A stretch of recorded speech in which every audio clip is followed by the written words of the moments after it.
Good news, everyone. With the addition of Augments and the recent hotfix, the old Gundancer build is back, but with a slight difference. So I'm going to show off how this now works. Fleet combat training does not apply to Death from Above. However, you can use the focal emitters to do eye lasers after your attacks. And if you're using normal attacks or even blade dance, this will trigger both the eye lasers and the offhand. As you're doing single shots with the pistol, you can either use the melee single target one, which will apply to both your melee and your pistol to make attacks as you follow up, or you can use the MK Soldier to make burst fires after your pistol. So there's going to be a point where you're going to want to use the MK1, and then there's going to be a point you're going to want to upgrade to the MK2. So if I just show how this works. So for my blade dance, yep, I made additional pistol shots, and then I made additional eye lasers. Without it, it is just kind of like this. But this is going to be a little bit more OP than we're really laying on, because there are more augments that can come into play here. So I'm going to apply Cassia buffs, just going to apply Voice of Command and Reveal the Light, and then I'm just going to stack up a group of enemies with Point of Curiosity. You don't actually need to do this that hard. This is just going to be sort of just to show what it can do. You can use something like Backline to lower enemies' dodge, or Frontline to increase damage. I'm not even going to use Combat Locust here because I don't need to, though I do have the AP to apply Combat Locust. Now, I can also use the hemo filters to use stims without having the negatives. This is going to be something this build builds into quite nicely. But I'm going to use Brace of Command to lower enemies' weapon skill to make this easier, and then I'm going to galvanize the Skull Crushers. So this build is going to enjoy going into the Skull Crushers. So what I'll do is, with each one of these, I will make a dash attack, followed by a pistol attack, and then 2 eye lasers. As you can see here, you will get off a lot of attack on me, and if you notice, I am building versatility as far as this all goes. So at the moment, I am up to 13 versatility. I can reload if enemies attack you, you get parry, you can then counterattack, but if you notice here, Death from Above, I have 14 points of versatility, and then I can even use this with Death Waltz. Incredibly powerful. If we just use one of the bosses that the more times you attack that you can show off what you can do here, we can show off a little bit more. You can also use the burst eye lasers, which only prop from the pistols, not from the Death from Above, as I said. So you're going to want to pick when you use each of them. So if I activate Brace for Impact, I'm just going to use stims just for ease of showcase here. And I could use the Onslaught because of the hemo filters. I don't take the negatives, but also the Crimson Haze is going to be something that is going to be exceptionally good. So if I jump in with my Death from Above, I won't see additional attacks unless I use the regular focal emitter. As you can see here, no additional attacks on Death from Above. But the reason why we consider the MK Soldier is going to be because of what happens on our normal attacks and our Blade Dancers. So every crit of Blade Dance will channel a pistol shot, and every pistol shot will challenge a shot with the light laser followed by a burst. So as you can see, there is a way that we can do a lot of damage. We can also use stuff like the hook arms to get some additional attack economy, and you can even use that Blood Oath to refund a AP when you get the kill from it. See, as we can see here, back to 1 AP. So there is a lot of additional attacks that you can make here. This means this build is going to be exceptionally good with Flying Style because of Skull Crushers and the hook arms, as well as many other things that we can do here. But overall, the damage is going to be exceptionally strong on your single target attacks because obviously you will follow up with a pistol. You can even use something like the Tyrant. Just make sure you remember to reload. So the Portive Manipulator will be very good to be getting those 0 AP reloads. But now that we've explained how this all works, let's show this off going up against Ymira's. So I have Eogun here rather than Cassia, and I'm using him as a Grand Strategist, and I'm using this as a sort of 1 buff unit showcase. Now, you don't need buffs for this build, it just makes unfair a lot easier. In fact, buffers completely trivialize unfair and remove any challenge. If you're ever struggling on unfair, just ask yourself, are you using a buffer? Because if the answer is no, then that's probably why you're seeing a challenge this game. Second you add in buffers, no more challenge. Anyway, so I'm going to use move to get my guy into position, and then I'm going to give him an extra turn via Bring It Down, and then I'm going to galvanize his augment, and this time I am using the MK Soldier, so you're going to see quite exceptional things here. Because I'm Heretic 2 as well as Dogmatic 2, sometimes I will not always use some of my stims, so you will see them sometimes hanging around, and there is a really good Act 4 item to abuse that. I'm also Dogmatic 4, so yeah, we're about to really mess up enemy stuff here. So I'm going to activate all of my parts of my rotation here. So we've got our Reckless Strike, we've got Devastating Attack, and we've got Captive Audience. So we dash, we shoot, we hit, we smack. Yeah, you're going to see a lot of numbers popping off this. And also keep an eye on my current versatility. As you can see, it is already at 17 and it is still increasing. We've so far not made an attack. We're up to 20. 21. So we're up to 21 because we needed to reload our pistol. So you can make 5 shots before you need to reload. But as you can see, that was exceptionally brutal. Up to 22 versatility, 23, 24, 25, 26, 27, 27 stacks of versatility already. And as you can, well, very much clearly see, we are obviously trivializing this encounter. We're now up to 29 stacks of versatility, and this is all from a bring it down. I've managed to proc my own finest hour, and we're going to start lowering enemy stats quite exceptionally. We can even drag over here for a force couple, so we put her into this square. If I skip ahead of the little cutscene where she tries to attack and just fails miserably, because this is a Fortress World character, so I have a lot of ranged defense. Then if I throw off my blade dancers, I will make those pistol shots, which 3, and then they will be followed up by 3 shots of the eye laser. Now, like I said, you do want to pick if you're going to use the single shot one or the burst one. Whichever you want to use is going to be up to you more than it is going to be up to me. But yeah, the damage is exceptional. It all just depends if you want to get the eye laser follow-ups on the DFAs or if you want to abuse the burst fire one. Now, towards the end game, because in Act 3 we will be switching to power armor, so in Act 4 you can use stuff like the Defense of Cadia, as well as the military combi tools, so your stims can actually increase your versatility. So this is going to be something I want to show off in Act 4 here, is we're going to apply 2 navigator buffs as well as 2 officer buffs. We're going to put on a frontline, and I am going to combat locus this one, because we're going to want to see if we can kill the Gene Stealer here in a single go. But I also will just put a backline on those enemies. We don't need it. Actually, to be fair, I'm going to use Combat Locust. It's going to disappear. I could replace it, but I'm not going to worry about it, because now that I think about it, I don't need it. What I will do, however, is I will bring it down. I don't even have Medal of Alacrity on here. So I've only got less AP. But like I said, Brace of Impact to lower enemies' stats, which is going to be very helpful for this encounter. Then we're going to use the stim for just safe AP. You don't need to do this every encounter. Notice I didn't consume the stim. Crimson Haze I did, but it is reusable, and I'm going to also use the Intoxicating Liquor. If we're lucky, we won't use it. But we are already at 5 versatility. We activate Reckless Rush. We are now at 8 versatility, so we're going to use Piercing Resolution. You don't need to play Dogmatic 4. You can go to rank 5 of whichever alignment you want to. It's just the one I choose. And then we're going to use our Furious Assault. And things are probably going to die before we even get through all of our combos here. So one of the main issues we're seeing here are self buffs. We're not getting to fully apply them because everything's dying too quickly. We are suffering from exceptional levels of success here. So Defaults will come in here, and we are using currently the Offhand Tyrant. Yes, a build that is using needle pistols on the Tyrant is entirely possible, though you could choose to have a different type of pistol. In the spreadsheet below, if you are liking this video and you do like this playstyle, do leave us a like, do subscribe to the channel, and do check out the spreadsheet below. It will have the one-to-one what you can use.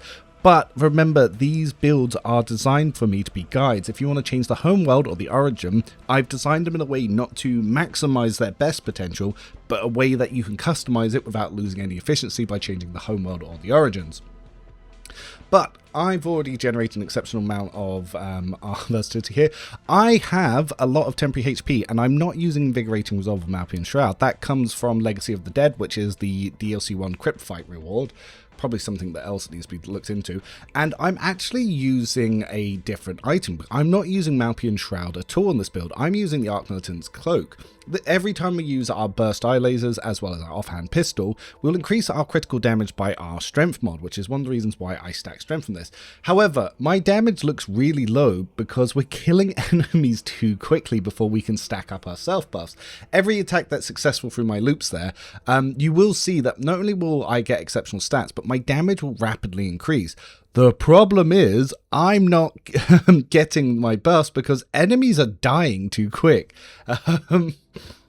Yes, so we're not really getting the best benefit from our stacks from our Arc Militant Cape, mostly just because we're not getting to take our eye laser bursts, because we need to be taking those bursts to stack our strength. So our strength isn't getting added to via Arc Militant's Cape quickly enough because everything's dying. Yes, we have made a build so strong it can't self-buff itself to be stronger. Oh dear. Oh dear indeed.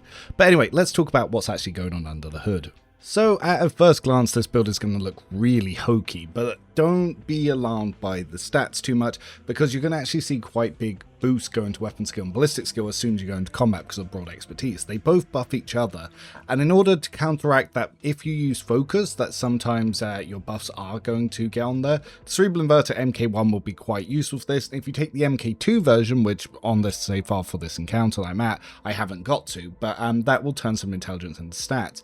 One of the main considerations you're going to think about is if you're going to want to use the Focal Emitter MK2 or the Focal Emitter MK Soldier. The Soldier will give you burst attacks, which will do more damage, but the MK2 will apply to your death from above, so that's going to be a big choice there. Naturally, the adaptive hemofilters are bloody OP, and lowering the cost of stimulants, along with some of the abilities to not consume them, exceptionally powerful. Just getting free attack actions from the pneumatic assault grapple is very good. Don't use the warrior version because you won't really benefit because of the loss of damage to that bug's fixed, but the skull crushers are actually the MVP of this build, and you do want to galvanize these guys to use them in combat. If I'm looking at the gear here, a lot of this, remember, optional. These are all suggestions, same with the augments. If you want to change things, do change the build skeletons in the spreadsheet below, but some really good things that you will pick up in, say, Act 3, the dueling sword. The needle pistol going into the Tyrant is also another really good option. There are some other secondary options, though probably not the quick-firing lads pistol, because this will not trigger the focal emitters, but once you get to Act 4, the anti-vehicle revolver is very good. And even just having a single-shot pistol that has the potential for burst, your offhand attacks will trigger pair holster and give you a free 0 AP attack, which you can then use to burst fire, so that is something to consider. Whilst you can use Invigorating Resolve and Malpian Shroud, I don't want to be that guy who suggests that for every single God Stand video. So in Act 4, the Arc Militant's Cape is very good here because critical hits made with ranged weapons increase their melee critical damage by +10, so you can stack that from your offhand shots as well as your focal emitters. The inertia boots, yep, they are very good. There's just no boots that are better because these are broken because it applies to both melee and range, even though it's only meant to apply to melee, but that's a glitch that they still haven't fixed. For now, yep, you can use these, or you could use something like Void Veteran boots, the Skirmisher boots, or something along those lines. I've got for the defense of Cadarian here. As you saw in round 1, I could build up to 20 to 50 versatility depending on where I was in the game and how quickly things were dying. So yes, this is a very good Act 3 item that you get in here. Another one that you can put on here, Compensating Gloves. This will apply to your eye lasers, so as you build up your ballistic skill, they will get more attacks on it. You can use the Tactical Backpack in Act 2, as well as the Gloves of Rapid Desolation in Act 3, which are also very good, or you can just stick with the augmented gloves, whichever you want to do. You can even use the ballistic gloves here to get the ballistic skill above your weapon skill. Yeah, like I said, pair holster is very good. This does go into power armor for Act 3, so the Adherent of Mankind is very good here. You could also use the Onslaught one, so you could get those free charges, but that comes much later. In terms of helms, yeah, the Gunslinger's helm will apply to as your rate of fire increases, so it is something you can use. You don't have to, though. If you're using a single shot like I am, you can always switch out the Gunslinger's helm to a helmet of your choice. I've put some options on the spreadsheet so you guys can think about what you want to go with there. Even stuff like Tactical Genius is absolutely okay, or even some of the ones like I have on Abelard over here, like the Guardian Crown. With that in mind, one of the best items here is the Military Combi Tool. Whenever the wearer uses a non-attacking consumable item, it counts as an attack of a different type for the previous attack from the purpose of versatility. It also gives you a 50% chance that the consumable would not be spent when used. This will apply with Heretic 1, which is a 20% chance to save combat stimulant or medkit after using it. And another really good one here is going to be Destroy the Weak, which is for the first round of combat, everyone in the Rogue Trace party gains 25% chance to regain 1 AP after killing an enemy. However, triggering this effect normally immediately manifests psychic phenomena. Now, we can't use that for Psychic Breastplate anymore, but that's actually still quite useful in here.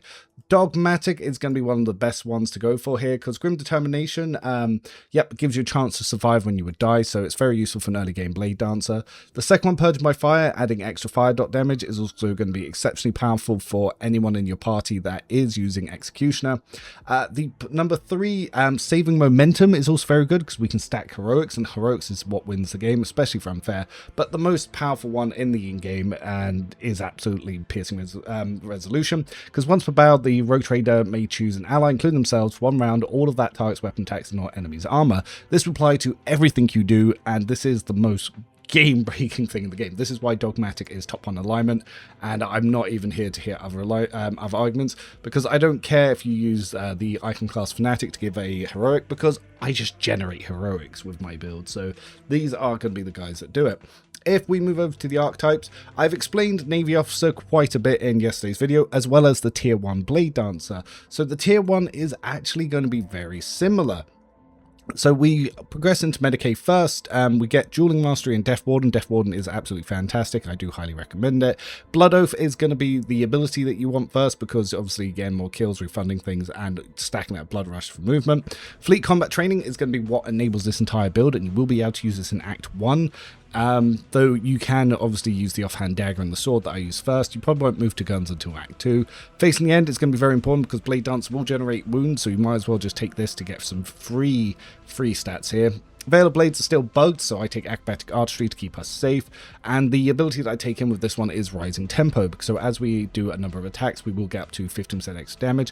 Because I've gone Fortress World, I've taken Never Stop Believing, but if you decide to go for Forge World, this will give you a free slot to go here, and Locomotive Systems will be the one to go for there. But I also get Perception and Sweeping Motions. Used to take Guillotine. Guillotine that I've found in testing is quite low value, but again, 1 AP sweeps is super useful, especially if you have a secondary great sword, and that can just be useful for getting a kill if you need to do it, and you can also use Blood Oath with that to restore some AP. So 1 AP area attacks is good, but that won't trigger your focal emitters, and that won't trigger Fleet Combat Training anymore, unfortunately. The upgrades that are the most important to get is going to be Death Waltz Upgrade 2 and Death Waltz Upgrade 3. Moving into Arc Militants, so this is going to be where things start to happen. Like I said, if you want the 1-for-1 talents, do look in the spreadsheet below. I'm just going to be sort of explaining some of the benefits here. Reckless Rush, more movement. Always Ready, start with versatility, and Reckless Rush will give you +3 because you have that extra 2. Weapon skill is going to be what you want to increase. Like I said, you could do ballistic skill, but we take the inverter, so if our focus buffs outscales our weapon skills, we still do see a benefit. But broad expertise is going to boost both our weapon skill and our ballistic skills, so it doesn't really matter too hard which way you go with that. Wildfire you get after Reckless Rush, because Wildfire gets its cost reduced by stacks of versatility, which you will get very high very quickly here. Minimum is in fact 1 unless you're using Finest Hour. Loads of people get that wrong because they rely too much on buffs and they forget. Get Off Meat, fantastic to knock enemies down, so this is going to be a really good upgrade for your Brace for Impact, which I use very offensively to lower enemy stats with Stentorian Voice, which I think we actually take in these levels, or do we take it earlier? No, Stentorian Voice I take here. Potentially, if you did swap to a Forge World, you could take Stentorian Voice in the Tier 1. So that's a good one to move up.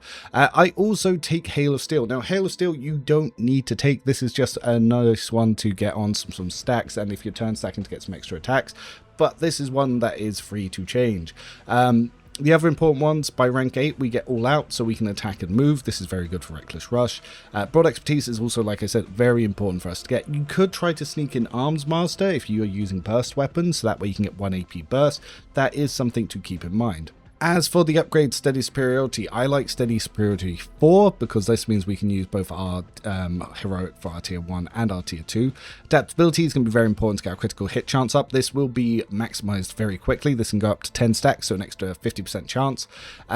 Perception, Stentorian Voice, Breaking Attack, as well as Devastating Attack to get on some extra effects to really cripple enemies is also going to be something that is very good here.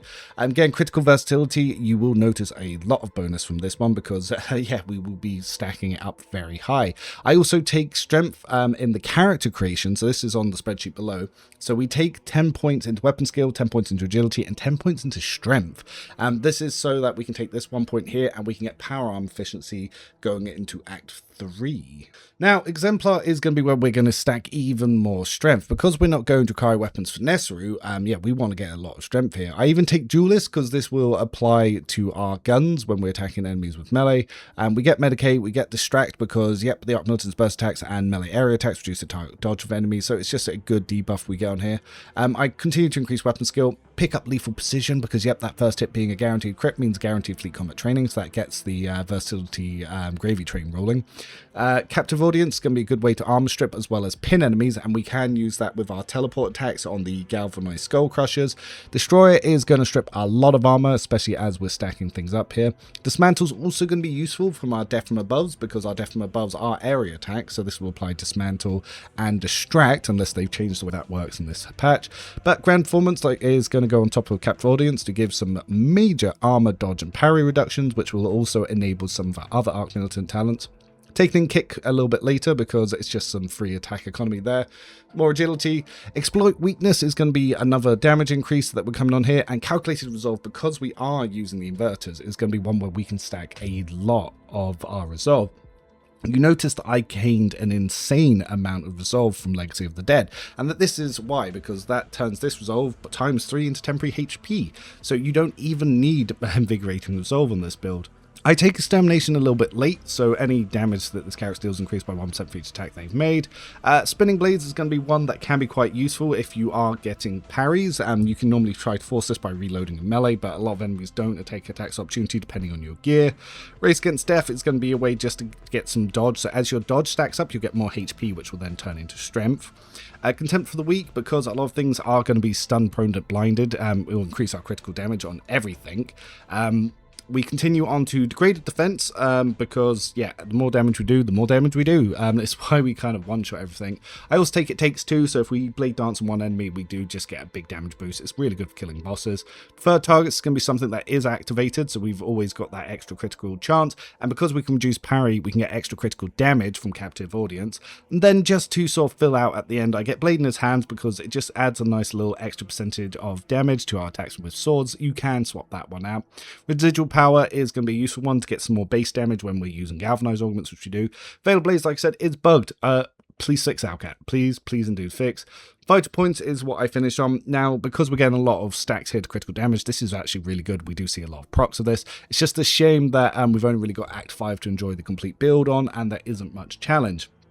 Last one we take is Accustomed to Glory because it kind of boosts everything. Like I said, not going to read everything one for one or explain them. That is indeed what the spreadsheet's for and why I give it to you lovely people. But you will easily be stacking 300 like in weapon skill and ballistic skill from your own self buff. So yeah, this really strong build. Yeah, lots of fun. Let me know if you've already tried it, if you're going to try it, and what builds you want to see next. I've been Rem619. Thank you for stopping by as always.